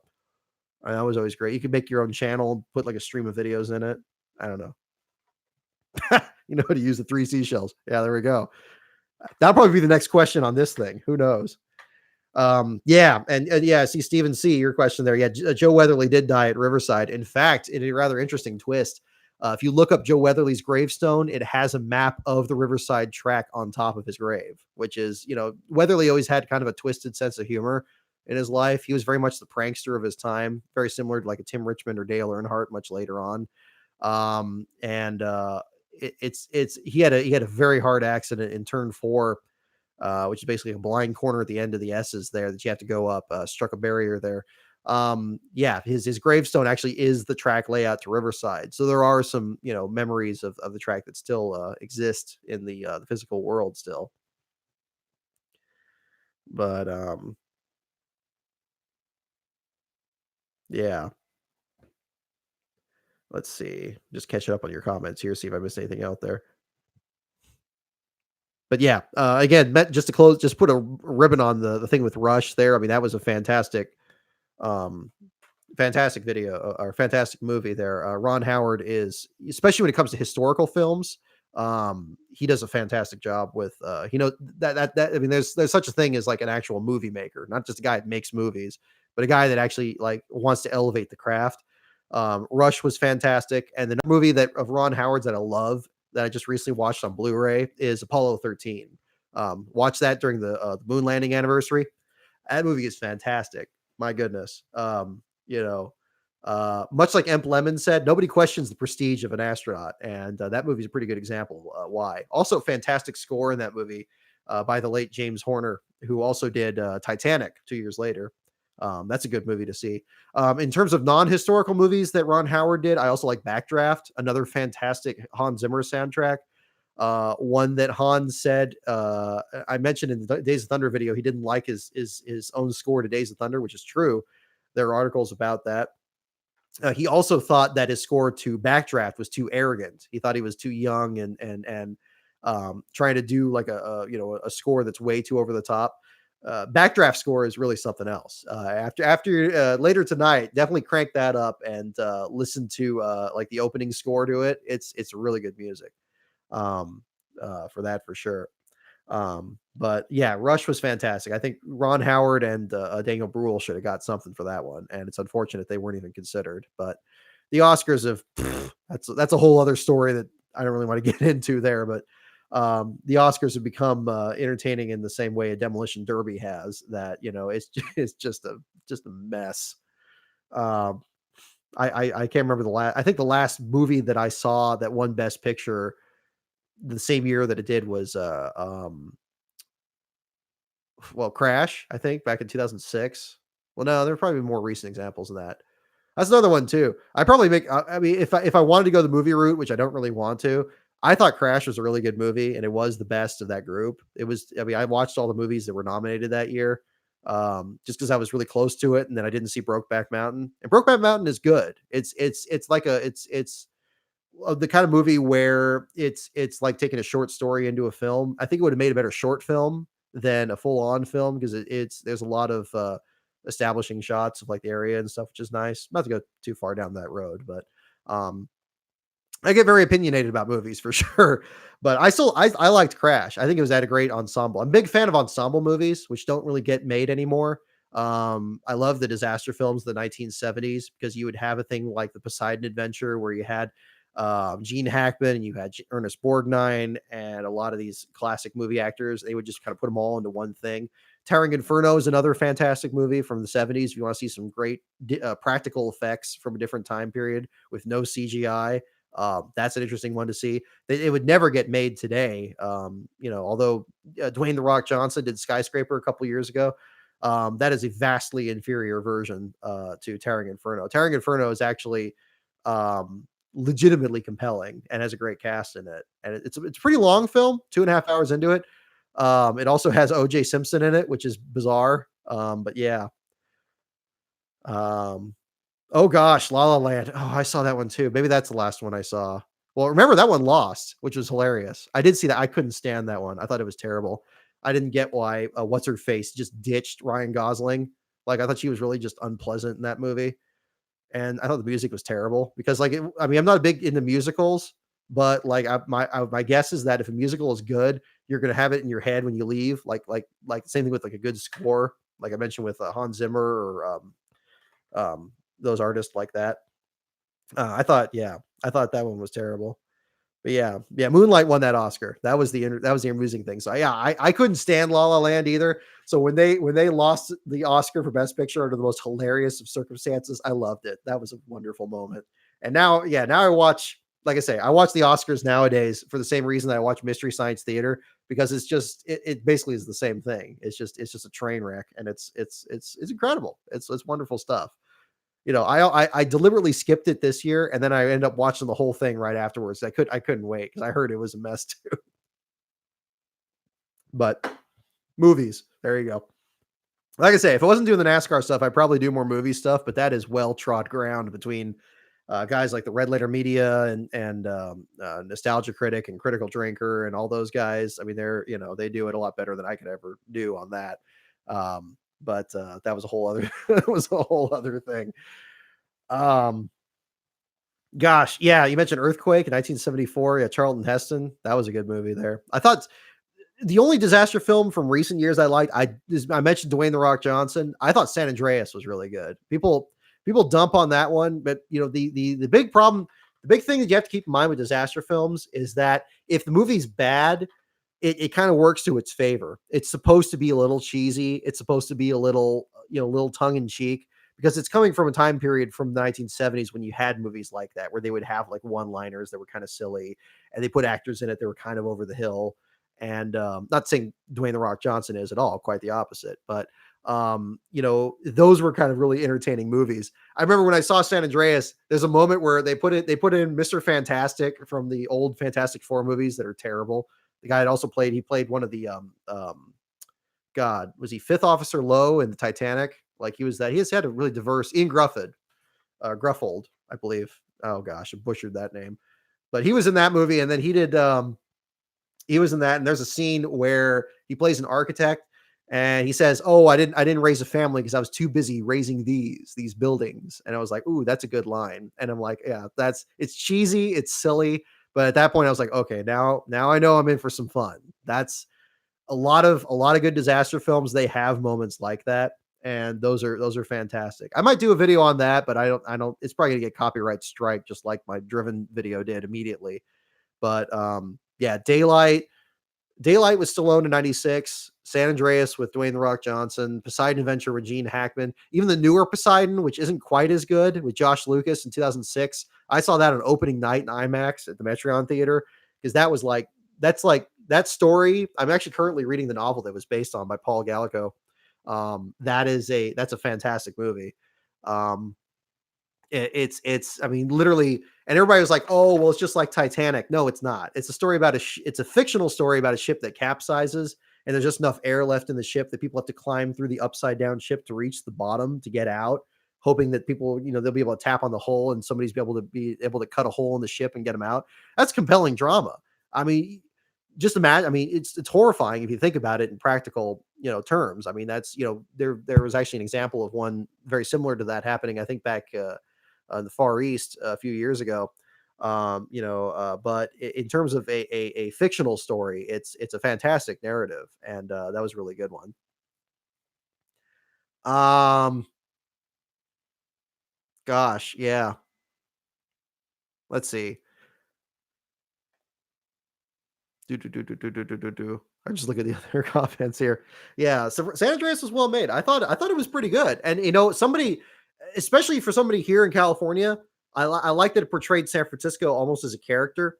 That it did these great establishing shots of the way San Francisco looks, and here up in Antioch, I don't really think much of it because it's just it's an hour down the road and it's impossible to get into because the Bay Bridge is just a nightmare getting over there. But it is a beautiful city, and it's a world class city, and it's not far from here. The Giant Stadium is beautiful. I went there in 2010 when they were clinching the World Series the first time. I mean, that was great atmosphere. They're going through some rough times right now with a bit of urban blight that hopefully is going to get worked out. But that's one thing I liked with San Andreas. It showed a lot of those sites, and I thought that was interesting. And they didn't fudge it in terms of the way that city looks, so that was cool. Yeah, Young Frankenstein is a good movie. I see that Corey LaJoy fan. I'm more of a Robin Hood Men in Tights fan in terms of what Mel Brooks's movies were. And Spaceballs close second. That's always a good one. That one's crazy. Gosh, and Stephen C. mentioning the Mask cartoon, man, that would be. Wouldn't you just think that would be just like an incredible like live action movie or something? Like, I mean, I watched the cartoon of that because I love the opening theme. I mean, as the '80s were all about opening themes of cartoons back then, and Bad Art Labs has a great remix of that theme online. It's unfortunate the GI Joe movies didn't take off. I thought the first one was pretty good, but the second one sucked, quite honestly. I mean, they just, okay, let's take everything that everybody liked about it and then kill all the main characters and and then just have nothing. Like that was a bold move because it just I mean, okay, at least the guy from Something Wicked This Way Comes was still playing the president because he was like the only thing that was interesting in that movie. But that was fun. I might maybe I'll just, I don't know. But that was just me. I don't know. But hopefully if they did Mask, hopefully that would make it more entertaining. That would be something. Um Gosh, yeah. No, there's a lot of classic movies. I think there's a lot of yeah. It's there's a lot of movies that need to get made, but I mean, I'd like to see people like have some more original ideas and everything because I mean, the remakes and the sequels and stuff are just suffocating the movie business. Actually, the theater that I used to go to all the time, not far from my house here, just closed the last month, and that was like a 10 or 12, I think a 12 screen theater here, pretty recent. They closed down the theater I first saw Days of Thunder in. They stopped showing movies. I think they still open every once in a while to show plays. It's the industry needs some new blood going through the circuit, and I think hopefully that'll be coming up here a little bit, and then maybe the Oscars will be more entertaining to watch. But sometimes you have to be the change you want to see in the world. I think there's especially in the creative field, if there's I mean, I wrote the JD McDuffie book, not to make everything about me, but I mean, I wrote the JD McDuffie book because it was the kind of book that I was waiting to buy myself. And I was waiting too long for somebody else to write it. And I'm like, well, look, let me just write it myself. I'll find the I mean, it becomes an experience enriching for me because then I'm finding the answers to the questions that I'm curious about the accident. It's like, okay, well, let me find this guy and this guy and this guy, and we'll see what happens. So that's my message to all you guys out there. If there's something if you guys have an idea of something you want to make, if you want to, whether it's a book or a movie or a play or whatever you're interested in, you do it because more often than not, other people aren't going to do it, and you don't want to sit around just waiting for them to try because most often they won't do it. And if somebody else starts doing it, then don't let that dissuade you either, because you'll bring something new to it that that person isn't. Everybody's different in that sense, and I think that's a big thing to take away from it. That was a big thing that was told me when I did my thesis project in college. Is there was somebody that you would spend like there was a project where you had to like find a research topic and then spend like a year going over it, doing book research and articles and working with a professor on it. And there was somebody that actually was doing it where he found out about 2 weeks before submitting it that somebody else was doing the exact same topic. And the professor intervened and said, look, don't think about that. Just finish what you're doing. And your thing is going to be very different from what they do. So that's a big deal from there. Jonathan Price, that's right. I get Jonathan Price confused with Jonathan Hyde, who was he was the guy who played Ismay in Titanic. As I've mentioned before, I'm a big. I mentioned the Days of Thunder thing. I'm a big Titanic fanatic. I actually been following that more longer than NASCAR, probably by a few years. Um, I have an old book, like a kid's book that I got when I was 8 years old. That uh, that I looked through, and it was just fascinating to me. I mean, two people I looked up to the most back in the early '90s were the two Bobs, the Bob Jenkins for ESPN because I loved his broadcast calls and I thought he was very professional, and Dr. Robert Ballard because the guy that found the Titanic, because those are always fascinating stories to me. So when Titanic came out in '97, when I was in high school, I was over the moon. I first saw that trailer and I couldn't believe it. I'm like, oh my goodness. And then Bill Paxton's character is named Brock, and I was like, oh my god, perfect. So that was cool. By the way, rest in peace, Bill Paxton. That's the first celebrity death that have really hit me. Robin Williams also, of course. That's another one. But Bill Paxton's was like equally shocking to me because between Titanic, Twister, and Apollo 13, like those movies were huge in my youth, like mid 90s, mid to late 90s there. I guess that was like consecutive years, like 95, 96, 97. So like those were like, yeah, those were big. Um, but yeah, different deal there. Do I have any more book ideas? I do. I do. I actually have between two and three different ideas. I have one that is already been set up. That's going to be my next book I'm writing on. I haven't decided when the announcement's going to be on that book, but rest assured it is coming together. And the research has already started on it. We have chapters outlined and starting to come together. I don't have a release date set yet. I've been reluctant to do that after the JD book because it had to get pushed a couple times. I don't want to set it until I know for sure that it's the date. Um, I'm chomping at the bit to actually make an announcement. I'm at the point now that I'm having to bite my tongue, but it's going to be very similar to the JD book in not in every respect. It's going to be again a story that is perhaps believed to be known but not entirely known in NASCAR history, and really kind of shedding some new light on that. So that's gonna be on the next book there, and I do have a couple other ones that are more in the outlining phase that I want to put together. My plan is to have like a series of books, so it's not just gonna be the JD book. And work has already begun on that. We've had some interviews that have been working on at least the last since last November was really when we started breaking ground on that. So not long after we got back from Watkins Glen. But I think it'll be good. I think it'll be good. We're getting some more details together on that. So um, keep an eye out for that. Let's see. Oh, did a thesis on how movies are made. Oh man, that's kind of an open question on that, but that would be something else there. But do I follow the Matt Tracker channel? No, I haven't followed that. Is that our YouTube channel? I haven't followed that one, but I've seen like uh, definitely the Bad Arts Lab channel and his music, and then other ones from there. But I still need to check that. Just make sure my computer's not overheating here. Probably turn the fan on here just to make sure.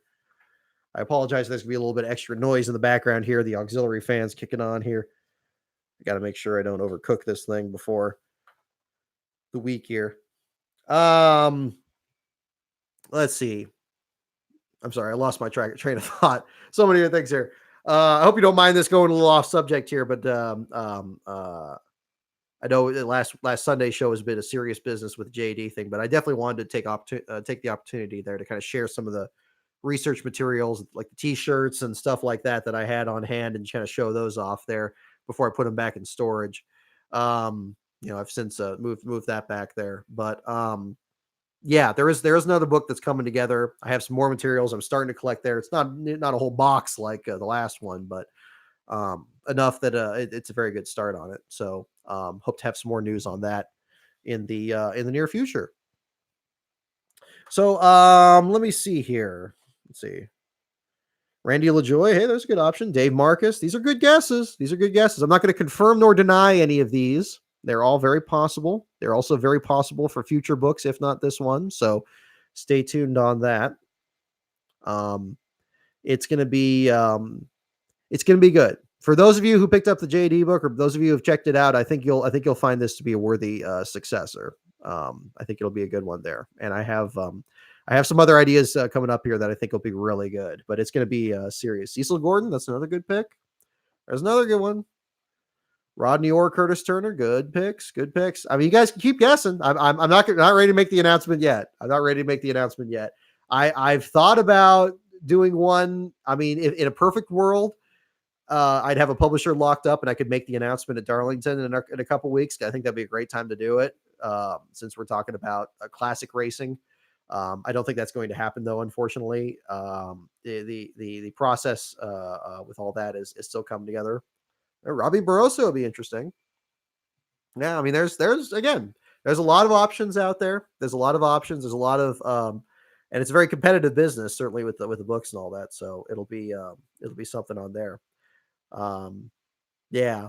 No, and I appreciate it, Corey LaJoy fan there. Yeah, whenever you want a copy of the JD book, whenever you want to order one, just if you want it, you can order it on Amazon if you'd like. You can also check the link on my click the picture on my website, the Last Card on Info site, and I still definitely have copies that are available for signing. Not just this one, including this one right here. Those are available for signing and customizing, or if you want them order them for a gift or whatever like that. I still have, I think I have about 25 copies over there, 20 to 25 copies. So fair amount. Haven't ordered any new ones yet. But we'll have some more information on the other books coming up here pretty soon. We'll tell you what. Well, this has been a pretty long show here. I didn't count it going quite this long. I was thinking it'd be kind of a quicker one here. But I'm going to do a few more trivia questions here. And again, if you have any other questions along the way, we'll do that, and then we'll probably wrap up for today and pick up on Saturday after the Bristol Night Race. So we'll see what the deal is there. What year was the inaugural Southern 500 run? Oh, that's timely. That's a timely one. What year was the inaugural Southern 500 run? I think I've given this one away already with the other questions. 1956, 1950. Any other guesses there? Oh, you're in the service, Britannic. Hey, well, thank you for your service, sir. And absolutely, if you, as soon as you're able, sir, I'd be more than happy to fill your order there and shoot that over to you there for sure.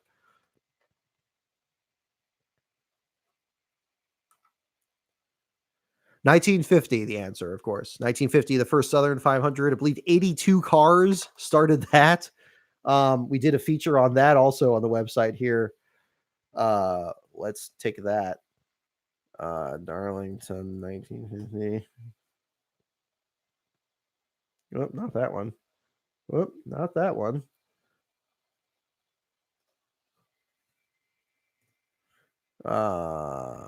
Mundy. That's right. Frank Rebel Mundy. Oh, it's 51. Okay, 51 was when he when Frank Mundy got last in it. Yeah, and the There's an 82 car field for the second Southern 500, and the pole sitter finished last in a Studebaker. That was Frank Rebel Mundy, who has an interesting story of his own. I mean, I believe his full name was Francisco Hernandez, if I remember correctly.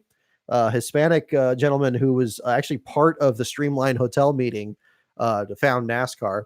And so that was a different deal there. So yeah, 75 cars for that one, and then 82 for the 1951 Southern 500. Big fields there. One thing that's really cool that I think I showed this back in 2017 when we were up there was we had the Southern 500 in the museum there. They actually have like models made of every single car that won the Southern 500, including Larry Frank's car, which has a fascinating last car history of its own. I mentioned this in my um, I mentioned this in my opinion article a while back about the start and park drivers in history. Oops, excuse me. There was actually a story from Perry Allen Wood's book about Declarations of Stock Car Independence. Fantastic book, interviews with different owner drivers from the period. That Larry Frank's car was still in a shop years or so after he won the Southern 500. A smaller team bought it without the engine in the car, brought it out to a short track that was used to fill the field, and the car was pushed to the starting line with a mechanic riding in the car, and the car didn't start. Of course, it didn't have an engine in there, but the driver was instructed to pretend that the engine failed, to get out of the car after getting a push, and kick the tires and say, "Oh, doggone it, the thing broke down." And they got last place credit for last place points in that. So yeah, different deal with that. But yeah, an interesting story with that.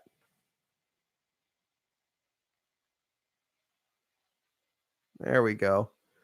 Oh, going to Germany in November. My goodness. I think if I remember correctly, you'll see this when you get the chance to pick up the book, Brent Tanek. I believe one of the people I interviewed, he was also stationed in Germany at the time later in McDuffie's career. So I think you'll enjoy that part of it there. Like I say, definitely drop me a line when you're ready to order, when you get your PO box set up there, and if you want it signed, definitely let me know, and we'll get you hooked up, man.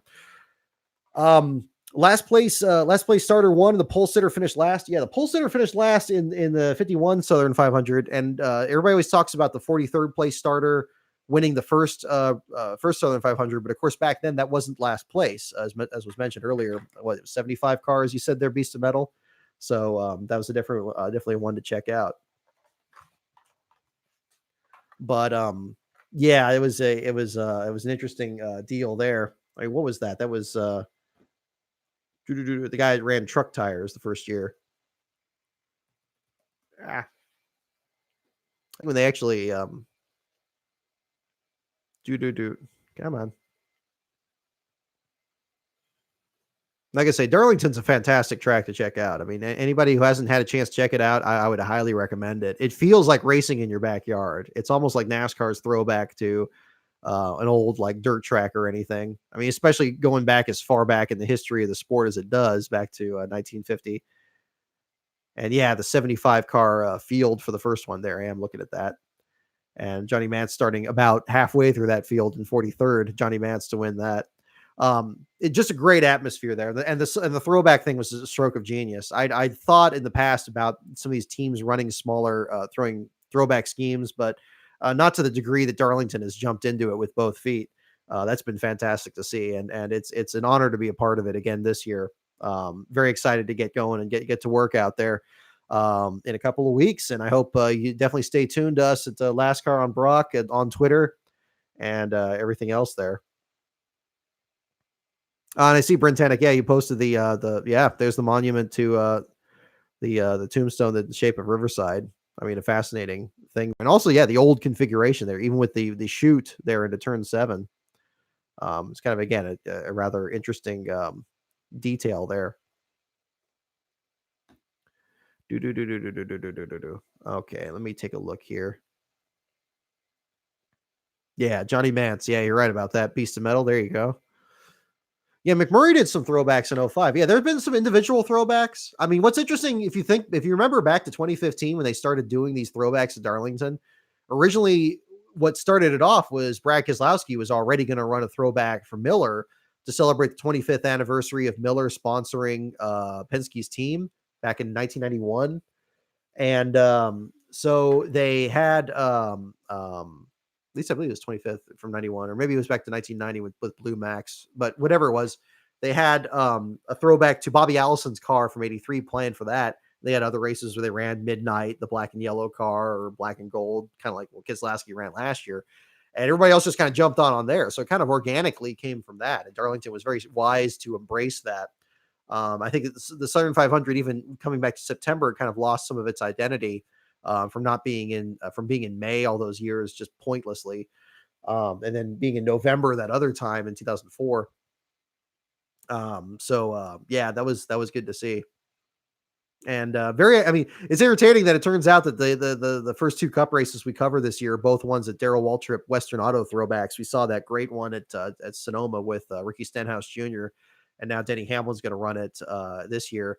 Hamlin, of course, swept the weekend when we were there in 2017, winning both the Xfinity race and the Cup race. Although under today's rules, he would have been disqualified for both of those, and ultimately losing both races. With the technical infractions he had that time. I believe both of those were encumbered. So that'll be interesting to see.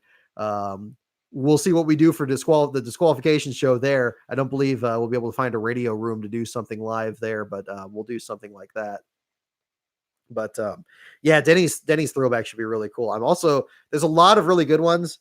I'm really excited about the Cole Trickle one that William Byron's running. I think that video they did was just fantastic. If I did my Days of Thunder video a little bit later, I would have made sure to mention that in there. Obviously, I mentioned the Kyle Busch version of it with the whole Rowdy deal, but Byron and Chad Knaus and stuff did a great job with that video. That's gonna be really neat to see. We were there for the Cody Wares throwback with the Mellow Yellow car, and it was great that it was like this kind of faded black instead of like a flat black, like a glossy black rather. So it looked more like it did in the movie where it was like all dusty and beat up. I thought that was really cool.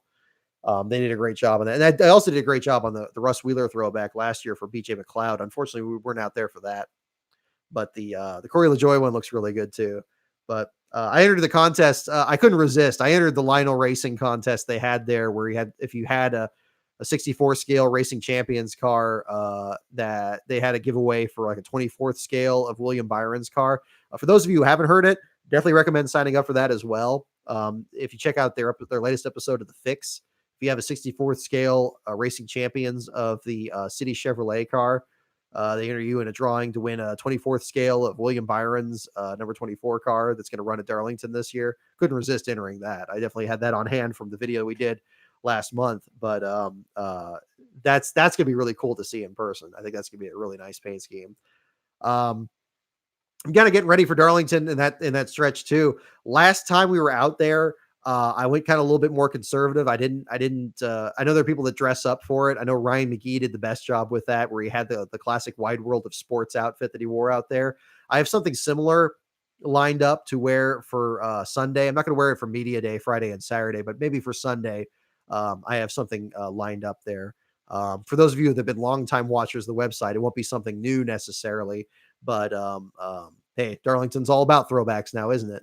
So hopefully that'll fit in. I hope it's not going to be too distracting. Certainly in the media thing, that's definitely something I'm trying to be very mindful of there. But I don't think it'll be too much. But we'll find out. We will find out. We're gonna have more information on that coming up there. If any of you guys are up there at Darlington or at Mosport for that matter, if any of you are Canadian fans out there, definitely drop me a line and be happy to meet up or anything like that, or whatever you guys want to do. We've had some NASCAR fans get in touch with me at Sonoma before, and we ran into Racing Underdogs at Darlington a couple years ago. It's great to just meet up with whoever comes out at the track there. So definitely don't be a stranger. I stand out. I'm the guy with the white hat. So there you go. Yeah. Oh gosh, an Aldo Benedetti throwback would be great. Rick Ware Racing might do another throwback. I'm hoping they do the Superflow car. I know that Jack Hawksworth did that at Road America before, but I think it would be cool to see it in the Cup car, especially if we're going to have the City Chevrolet one. The Rowdy Burns one would be the best option, but of course that's going to be in the Xfinity race with Jeremy Clements, but maybe Rick Ware could do that too, since they have the 51, of course. It wouldn't, I don't think it would be bad to have the 51 Exxon car out there a second time in the cup race and then have them go head to head with the Cole Trickle 46 car. Be an interesting role reversal with the Cole Trickle one being with a big Hendrick Motorsports team, and Byron, by the way, coming very close to winning his first race. He seems like he's really knocking on the door this summer. The Chad Knaus magic, it seems to be really working right now. But then on the other hand, have the 51 team that's been struggling to stay competitive and just stay out of last place, especially with BJ McLeod in particular.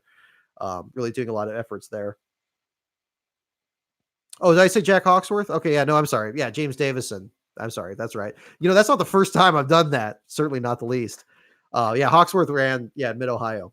I actually did that. Did I mention I actually did that to Davison's face once?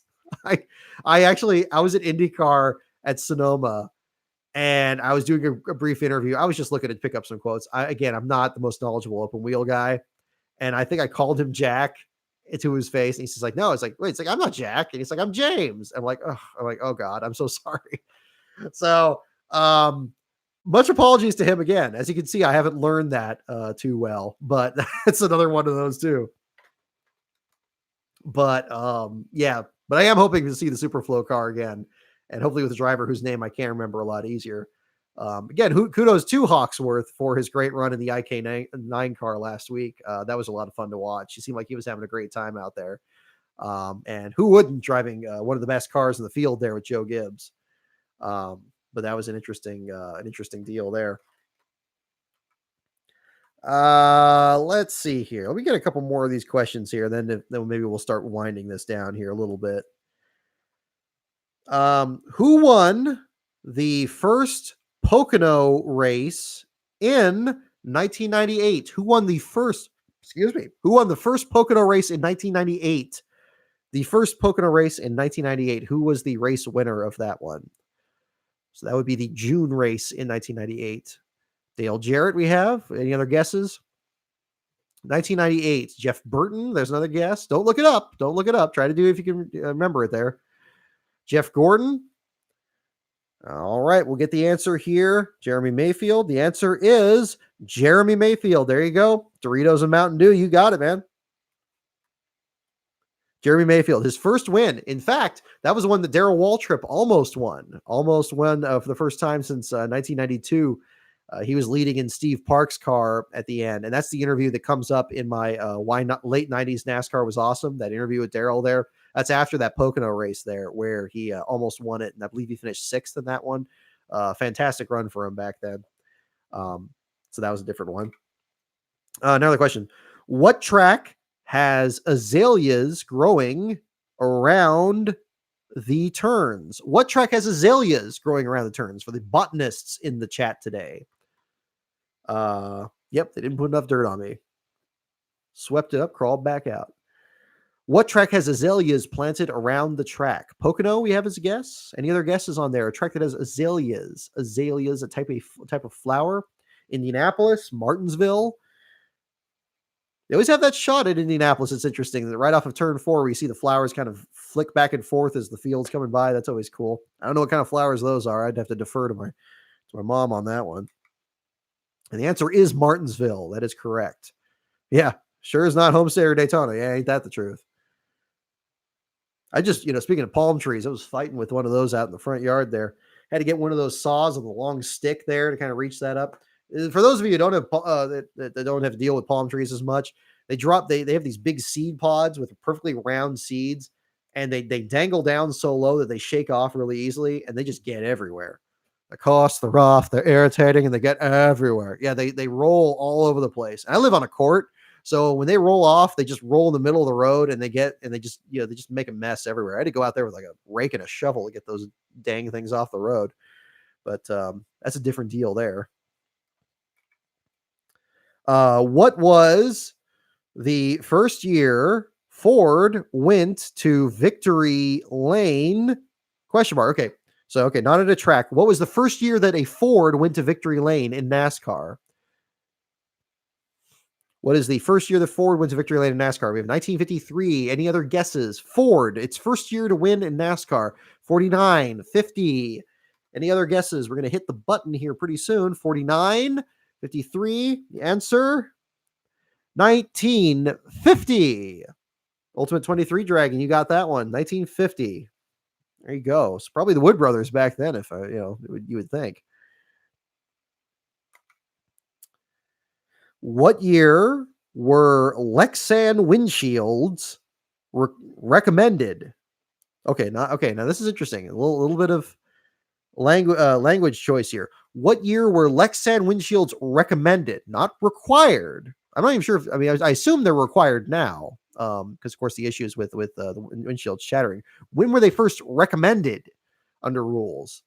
1990, 1989. We have 1994. Any other guesses as to when they are recommended? 81, 78. When were they recommended on Cup Series cars? We're going to have any more guesses. We're going to hit the button here pretty soon. And 1993. 93. Now, there's a surprising one. So, Brentanic, you're very close on that one. But yeah, 93 was the answer on there. Very interesting. If you watch the 1991 91 Daytona 500, there's a moment in that one where Phil Barkdahl spins off turn 4. The windshield pops out in one big piece, and it smashes into the front of Ken Schrader's car, which ruptures the radiator. So back then, I don't know if they were even recommended at that time period, but they definitely still had glass ones at that time. So that was pretty crazy. Phil Barkdahl was one who authored some very spectacular accidents at Daytona. Flipped his car on the backstretch in 1989. 1987, he had a terrifying flip in the tri-oval where the car caught on fire. An older driver from Arizona, if I remember correctly. He was also the one that was collected in the accident that sent Richard Petty into the fence in 1988. His Helen Ray car hook bumpers with Petty entering the tri-oval there. So unfortunately, some drivers, sometimes you have a driver that comes in there, Ricky Stenhouse that just seems to always find themselves in the middle of trouble. And Barkdahl was definitely that one at Daytona. 91, yes, that was the year that Dale Earnhardt hit the Seagull and plugged the inlet to the oil cooler, and his race went downhill from there. Yeah, good guess on the 94 one there. Yeah, Davey Allison's windshield cracked, and the One Hot Night finished in 92, so that's a good one too. 85 Talladega with Earnhardt. I got to look that one up. I don't remember that one offhand, but I'm sure it was similar to the Barkdahl situation. Next question. What track did Ernie Irvan win his first race with the 28 car? Okay, there we go. Okay, let me read that question again. What track? Let's see, what race or what track? Okay, what race did Ernie Irvan win his first race with the 28 car? We have Michigan. We have Richmond. What track did Ernie Irvan win his first race of the 28 car? Any other guesses? New Hampshire. These are all good guesses. All tracks he won on. The answer, Martinsville. Martinsville, fall of 1993. Martinsville was the first one he won there. That was his first win with the 28 car. That's an interesting one to watch. An utterly dominant performance by Irvan in that one. He also started on the front row. Next to him was a number 7 car that Jeff Bodine had acquired from Alan Kawicki. So you had a front row of the 28 car and the 7 car in 1993 within months of losing both Alan Kawicki and Davey Allison, with both those cars on the front row with Jeff Bodine and Ernie Irvan. So tremendous moment there. If you watch, the race itself may not be the most competitive, but it's worth it for that moment there to see those 2 cars on the front row. That must have been a tremendous one there to see. Definitely an interesting bit of trivia there. Only 4 drivers have won both Talladega Super Speedway races in the same year. Who are they? Oh man. Okay. So, we're going for a really hard question here now. So 4 drivers as of 1998. We'll say through 1998 for safety's sake, because we did talk there. I think there was a question in here from September of 98. Which 4 drivers pulled the season sweep at Talladega? Only 4 of them had as of 1998. Who are those 4 drivers? And wow, yeah, it's not even. I don't think it's going to ask you which years. So let's see. Dale Earnhardt's pretty good. Yes. But there are 3 other guys that did it from 1969 through 1998. Well, I guess 70 through 98, because 69 they just had the one race in September.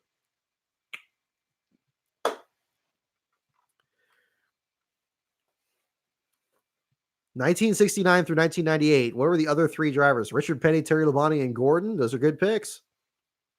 Pete Hamilton, Elliott, and Terry Labonte. Okay. Any other picks for somebody who swept the season at Talladega prior through 1998? Through 1998, there were 3 other drivers. So don't pick Jimmy Johnson or Kyle Busch, because that ain't gonna, I don't think it's even true. But yeah, we're not Petty, Yarborough, Gordon. Okay, here we go. Gordon didn't sweep till 07. Okay, here we go. Here come the answers. Pete Hamilton, 1970. Buddy Baker, 1975. Darrell Waltrip, 1982. Dale Earnhardt, 1990. There's your picks. Wow. So, okay, Pete Hamilton. I'm trying to do it from memory. Pete Hamilton, Buddy Baker, Darrell Waltrip, Dale Earnhardt. Who came closest here? Earnhardt, Baker. There we go. Senior, Yarborough, Allison. It seems like Bobby Allison should have been one of them, don't you think? Like, that's a good pick. Pete Hamilton. I didn't think Pete Hamilton swept it. I thought he just won the one, but I guess so. So, hey, there you go. So, hey, that's a tricky one. That's a tricky one. And it also tricked me on that last one, the Ernie Irvin one, because I thought I was going to ask what race he won his first race at, which would be the Bristol Night Race. And I was going to point out something clever about good timing and first-time winners at the Bristol Night Race with that race coming up on Saturday, but nope, can't use that. Yeah, okay, so, yeah, 70, 75, 82, and 90 were years. Okay. What was the first year of the Busch Clash? What was the first year of the Busch Clash? This is an easier one. Here we go. First year of the Busch Clash. What was the first year that it was run? First year of the Busch Clash. Now the Advanced Auto Parts Clash now? 79. Any other picks on that? 79. Pretty sure the field's got that one right. 79. That's correct. And of course, JD McDuffie, last place finisher of the first one, got to qualify for the first ever Busch Clash by winning the pole at Dover in September of 1978 on McCreary tires. So yes, 1979. Yeah, no Petty sweeping Talladega. It's also interesting. Didn't Petty only win the Southern 500 one time also? Like, that's kind of surprising too. You'd think, it just shows, like, that's why you see a lot of people definitely challenging the concept of Petty being the best driver in spite of his 200 wins. I mean, David Pearson being as dominant as he was at Darlington in his career, winning his last race there and ultimately being in the sport as long as he was. And then Dale Earnhardt, of course, in his career, and Jeff Gordon, and then Jimmy Johnson, and so forth. But yeah, different deal there. How long did the practice last of making complete engine changes during a race? Okay, now there's an interesting one. How long did the practice last of making complete engine changes during a race? So how many years? I don't know if it's going to ask for which years, but how long were you able to change an entire engine in a car during a race? How many years was that able to happen? I'll go ahead and say, like, yeah, just try to guess like how many years instead of what years they were. I think that'd be too tricky. So 5 years we have as a guess.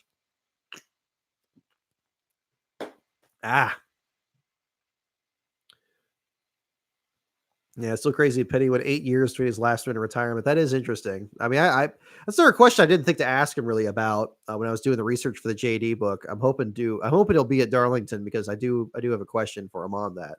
We'll have more information on that if that comes about. 20 years, 15 years. Let's find out. I'm really curious about this one too. 3 years. August 1st, 1976 through 1979, 76 through 79, 3 years. Look at that, all the way down to the date. I actually read that off on this thing. August 1st of 76 through August 1st of 79. The cutoff was then. Look at that. That's an interesting statistic.